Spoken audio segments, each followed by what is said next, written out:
भक्ती, ज्ञान, कर्म या सगळ्यांसाठी योगाची गरज आहे. भक्तीमध्ये सुद्धा योग लागतो, कर्मामध्ये योग लागतो आणि ज्ञानासाठी सुद्धा योग लागतो. योगाचं महत्व गुरुदेवांनी अशा प्रकारे सांगितलेलं आहे. म्हणून काय म्हणतात गुरुदेव? योग करा, साधना करा. दररोजची आपली नियमित साधना आहे ती करायची. त्याचं महत्व सांगितलं आहे. आणि ते कशासाठी करायची? कारण आपण भक्तवान होतो. भक्तीमध्ये आपण अजून खोलवर जातो. आणि सर्वश्रेष्ठ काय आहे ते म्हणजे भक्ती सर्वश्रेष्ठ आहे. कारण भक्तीमध्ये रसमयता आहे, सहजता आहे. जेव्हा तुम्ही भक्त असता त्यावेळेस तुम्हाला कुठल्याही गोष्टीचा काही करण्यासाठी अगदी जास्त तुम्हाला प्रयत्न करायची गरज नाही पडत. अगदी तरलतेनं ते करतो आपण. म्हणजेच काय होते, भक्त जो आहे त्याच्यामध्ये त्याचा अहंकार जो आहे तो तरल होतो, हो की नाही? पण हे सगळं करण्यासाठी गुरुची गरज आहे. गुरुशिवाय हे होणं शक्य नाही आहे की नाही? मग गुरु काय करतात? तर गुरुचं सगळ्यात महत्वाचं काम काय आहे ते म्हणजे तुमच्यातला अहंकार जो आहे तो अहंकार तरल करणं. तरल करणं म्हणजे काय? त्याला कुठल्याही ह्याच्या फेज मध्ये घालता आलं पाहिजे. त्याला म्हणजे काय, तो ट्रान्सफॉर्म झाला पाहिजे. ह्यासाठी हे गुरुचं कार्य आहे. म्हणून कधी कधी गुरु काय करतात की तुम्हाला कधी कधी मारतात सुद्धा, तुम्हाला कधी तुमच्याकडे दुर्लक्ष करतात. त्यानंतर तुम्ही जर समजा कधी काही खूप उत्साहानं काही घेऊन आलात तर तो उत्साह सुद्धा तुमचा निरुत्साहित करतात. आणि ह्या सगळ्यांचा उद्देश काय असतो? तो म्हणजे आपला अहंकार तरल करण्यासाठी. आणि हे सगळं करत असताना आपण भक्त म्हणून जेव्हा आपण गुरुदेवांशी वागतो आपण, तर त्यावेळेस आपण एकच हे केलं पाहिजे की जे काय मिळालेलं आहे ते कसं आहे? प्रसाद आहे. म्हणून आपल्याला काय म्हणलेलं आहे की कृतज्ञता. जेव्हा आपल्यामध्ये कृतज्ञता असते तेव्हा आपल्यावर गुरुची कृपा होते. आणि ती गुरुची कृपा अविरत बरसत राहते, त्याला कुठेही खंड नसतो. परंतु जर कृतज्ञता आपल्या याच्यामधली कमी झाली आणि मग आपण काही तक्रार करायला लागलो, काही मागणी करायला लागलो, तर मग आपले गुरुकृपा जी आहे ती कमी झाल्यासारखी वाटते. प्रत्यक्षामध्ये तसं होत नाही, परंतु आपल्याला तसं वाटायला लागते. म्हणून काय करायचं? गुरुच्या ह्याच्याविषयी जे काय मला आज दिवसभरात मिळालेलं आहे, गुरुनी जे जे काय मला दिलेलं आहे, तर त्याच्याविषयी मी कसा आहे? कृतज्ञ आहे. ही कृतज्ञता अत्यंत महत्वाची आहे की नाही? म्हणून त्यासाठी काही उदाहरणं दिलेली आहेत की जसं त्या हैदराबादच्या एका कुटुंब प्रमुखाचं उदाहरण दिलं त्यांनी. त्या कुटुंब प्रमुखांनी सगळ्या कुटुंबातल्या व्यक्तीसाठी सगळं काही केलं, परंतु त्यांनी जेव्हा काही देण्याचा प्रयत्न केला तेव्हा त्यांनी घेतलं नाही. म्हणून गुरुदेव काय म्हणतात? जीवन हे कसं आहे? लेनदेन आहे. द्यायचं घ्यायचं, द्यायचं घ्यायचं. आता तुम्हाला त्याची गरज जरी नसली आणि तुम्ही जर त्यांच्याकडून घेतलं तर ते तुमच्यासाठी नाही आहे, परंतु ज्याच्याकडून घेता तुम्ही त्याचा आत्मसन्मान राखण्यासाठी ते केलं पाहिजे.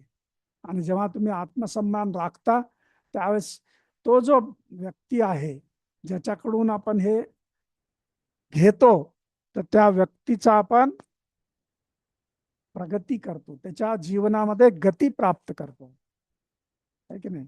म्हणून गुरुदेव काय म्हणतात की तुम्ही हे मार्गक्रमण करत असताना आपल्या खालच्या पायाला काही बांधून नाही घ्यायचं, बंधनामध्ये नाही राहायचं. तर बंधन कुठलं असलं पाहिजे? उच्चतमचं बंधन असलं पाहिजे, वरचं अधिकतेचं बंधन असलं पाहिजे. म्हणजेच काय करायचं, वरची दोरी पकडायची, खालची दोरी नाही पकडायची. तर वरची दोरी जेव्हा पकडाल तेव्हा काय होईल, आपली प्रगती होऊ राहील, उत्तरोत्तर प्रगती होत राहील. तर ते करणं गरजेचं आहे की नाही, असंही आपल्याला गुरुदेव सांगतात. आणि मग काही व्यक्ती ओळखत असताना, कारण गुरुच्या सानिध्यामध्ये जेव्हा तुम्ही जाता त्यावेळेस काय होतंय, तर गुरुकडे आपल्या पूर्ण जगातले सगळे नमुने गुरुकडे असतात. तुम्हाला जे पाहिजे ते नमुना येतो तिथे असतो. कारण मग याचा त्यासाठी एक इशारा काय दिलेला आहे, की ह्या संघामध्ये, म्हणजे ते एकत्रित आलेला जो संघ आहे ह्यांच्यामध्ये तुम्ही गुंतून पडू नका. कारण इथे सगळेच प्रकार आहेत, आहे की नाही. कोणी कच्चे आहेत, कोणी लुच्चे आहेत, सगळे प्रकार, म्हणजे त्याला गुरुदेवांनी नाव दिलेत, कोणी साप आहे, कोणी विंचू आहे, सगळेजण येत असतात. कारण काय आहे, गुरु हे आकर्षणाचं केंद्रस्थान आहे आणि प्रत्येकाला त्या गुरुच्या ज्ञानाची गरज असते, मग तो कशाही प्रकारचा असो. मग तिथे येऊन जेव्हा संघ बनतो तर त्या संघामध्ये गुंतून न पडता त्या संघाविषयी आपल्यामध्ये सन्मान असला पाहिजे. त्या संघाविषयी काय, सन्मान असला पाहिजे. जसं बौद्ध धर्मामध्ये शरणागती सांगितलेली आहे की नाही. बुद्धाला शरण जाल तुम्ही, परंतु संघाला सुद्धा शरण गेलं पाहिजे. आणि दुसरं काय, आपल्या धर्माला सुद्धा शरण गेलं पाहिजे.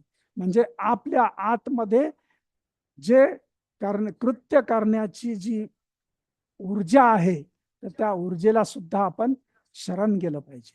आणि ती जेव्हा आपण करतो त्यावेळेस काय होते, आपली आध्यात्मिक प्रगती होते. अन्यथा आध्यात्मिक प्रगती नाही होत. आपण कुठे गुंतून पडलो मग गेलो, आहे की नाही. त्याच ठिकाणी आपण येतो. पुढचं जे ज्ञान आहे, कारण ह्या सगळ्यांच्या पलीकडे खरं ज्ञान आहे. मग त्याचं उदाहरण देत असताना गुरुदेव काय म्हणतात, की प्रेमी असतात, आहे की नाही. मग प्रेमी कसे आहेत, आपल्या प्रियकराला, आपल्या प्रेयसीला, आहे की नाही, जेव्हा बोलतात, त्यांच्याशी संवाद करतात, तर त्यावेळेस काय होतंय, की ते एकमेकांमध्ये अडकून पडतात. आणि मग पुढे राग, द्वेष, त्यानंतर अहंकार, हे जे आहे, हे जे उत्पन्न होते, तर हे उत्पन्न झालेलं राग, द्वेष, अहंकार हे कुठं समर्पित करायचं, आपल्या गुरुच्या प्रती. ज्यांच्याविषयी आपल्या मनामध्ये प्रेम भाव आहे त्यांच्याशी ते समर्पित करायचं. म्हणून राग करायचा तर गुरुचा राग करायचा, द्वेष करायचा असेल तर तिथं जाऊन करायचा. त्या संघामध्ये आपसातल्या आपसात राग द्वेष नाही करायचा, आहे की नाही. मग काय होईल, की तुमचं त्या ठिकाणी जे काय तुमचं आहे नकारात्मक जे आहे ते तिथे समर्पित होल्या जाईल. कारण समर्पण हे ज्ञानासाठी अत्यंत महत्वाचं आहे. आणि भक्ताचं लक्षणच आहे, जो समर्पित आहे तोच भक्त आहे. जर तुमच्यामध्ये समर्पण नसेल, नम्रता नसेल, विनम्रता नसेल, तर मग ती तुम्ही भक्तीसाठी अजून थोडेसे मागेच आहात, आहे की नाही. म्हणजेच ती लवचिकता, ती फ्लेक्झिबिलिटी आपल्यामध्ये आली पाहिजे.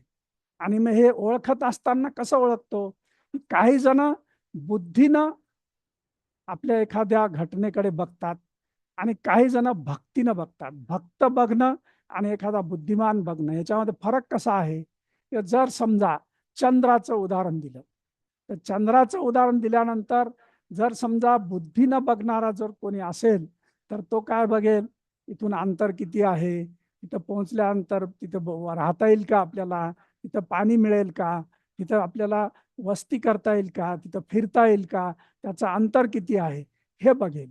पण भक्त काय बघेल, की त्याची जी किरणं पडतात, चंद्राची जी किरणं पडतात, तर त्या किरणांमुळे तो प्रकाशमान होईल. त्यानंतर तो त्याच्याशी बोलायला लागेल, चंद्राशी बोलायला लागेल. तो हे बघणार नाही अंतर किती आहे, तिथं राहता येईल का काय, हे नाही बघणार. तर मग भक्तामध्ये काय आहे, रसमयता आहे. आणि बुद्धीनं बघणारा जो आहे त्याच्यामध्ये काय आहे, ती रुक्षता आहे. पण प्रत्येकाचा दृष्टिकोन जरी वेगवेगळा असला तरीही पण सगळेजण कुठे जाणार आहेत, त्या एक तत्वाकडे जाणारे आहेत. मग वेगवेगळ्या प्रकारचे आहेत. कोणी पूजा करते, त्याच्यानंतर कोणी यज्ञ करतंय, त्याच्यानंतर कोणी वेगवेगळ्या देवांना मानतंय, त्यांच्याकडे जाते, त्यांचं दर्शन घ्यायला लागते. तर हे वेगवेगळे प्रकार आहेत. वेगवेगळ्या प्रकारे आपण आपली भक्ती आहे ती अभिव्यक्त करत असतो, आहे की नाही. आणि आपलं जे ईश्वर आहे, ज्याच्याविषयी आपल्याला भक्ती आहे, तर तो सुद्धा त्याच्याकडे सर्व काही आहे की नाही. तरी पण तो काय करतो, भक्ताच्या सन्मानासाठी, त्याच्या आत्मसन्मानासाठी पाहिजे म्हणतो. पानं आहेत, फुलं आहेत, जे आपण पूजा करताना जे जे काही सामग्री वापरतो, तर ही सगळी सामग्री कुणी निर्माण केलेली आहे? ईश्वरानं निर्माण केलेली आहे. आणि आपण काय करतो, तीच सामग्री आपण ईश्वराला अर्पण करतो. त्या ठिकाणी भाव कोणता आहे? समर्पणाचा भाव आहे. आणि तो समर्पणाचा भाव अधिक वृद्धिंगत व्हावा ह्यासाठी आपल्याला गुरु ईश्वर जे आहेत ते काय करतात, मला पाहिजे, मला हे आवडतंय. म्हणून बघा, आपण जर थोडंसं आपल्या कम्युनिटीमध्ये बघितलं तर काही जण काय म्हणतात की शंकर महादेवाला बेल आवडतो, गणपतीला जास्वंदाचं फूल आवडते, असतं ना, असं म्हणतो ना आपण, आहे की नाही. तर हे काय आहे, आपल्यातला जो भाव आहे तो भाव आपण त्या ईश्वराला त्या त्या ह्या प्रमाणे आपण अर्पण करतो. आपण जसं सांगितलेलं आहे की आपण जेव्हा मंदिरामध्ये जातो त्यामध्ये सगळ्यात आधी आपण गणेशाची पूजा करतो. पण गणेश हा तिथला काही मुख्य नाही आहे, परंतु गणेशाची पूजा करतो आणि मग बाकी सगळे करत करत मुख्य जे आपलं देव आहे त्याची पूजा करतो आणि सगळ्यात शेवटी हनुमानाची पूजा करतो. हे काय, आपला भाव प्रगट करण्याची एक पद्धती आहे आणि त्या वेगवेगळ्या पद्धतीनं आपण आपला जो भाव आहे तो प्रगट करत असतो. पण सगळेजण ह्या सगळा भाव कुठे जातो, तर त्या एक तत्वाशी जातो, म्हणजेच ईश्वरापाशी जातो.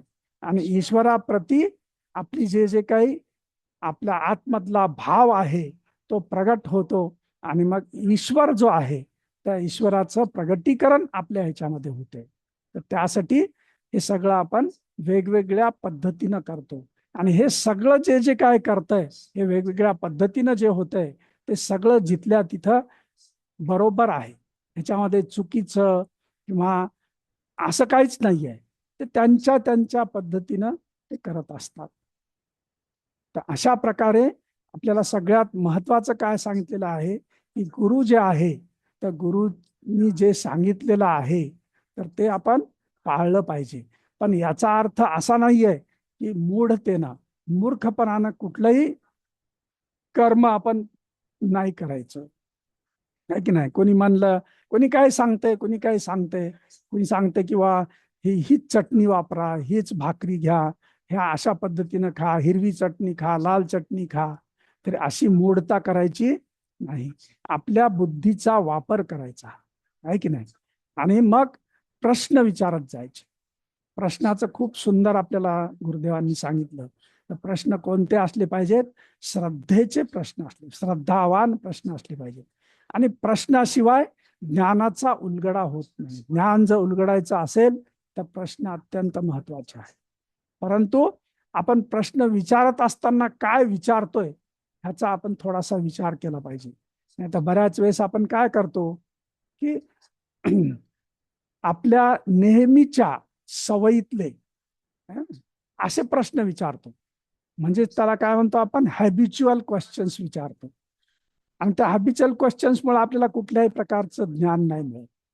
काही वेळेस काय होत आहे की आपली उपस्थिती त्या ठिकाणी सिद्ध करण्यासाठी, मी इथं आहे म्हणून आपण प्रश्न विचारतो, तर त्याही प्रश्नाला काही अर्थ नसतो. कोणते प्रश्न असले पाहिजे? श्रद्धेनं विचारलेले. आणि जेव्हा तुमच्यामध्ये श्रद्धा आहे आणि ती श्रद्धा वृद्धिंगत होत आहे, तुम्ही भक्त आहात, तेव्हा तुमच्यामध्ये प्रश्न हे नक्कीच निर्माण होतात आणि ते प्रश्न तुम्ही विचारले पाहिजेत. कसं विचारू हे मनात आणायचं नाही, तर ते नक्की विचारले पाहिजेत, कारण त्यामुळं ज्ञानाचा उलगडा होतो, आहे की नाही. म्हणून प्रश्नाचं हे महत्व आपल्याला गुरुदेवांनी सांगितलंय.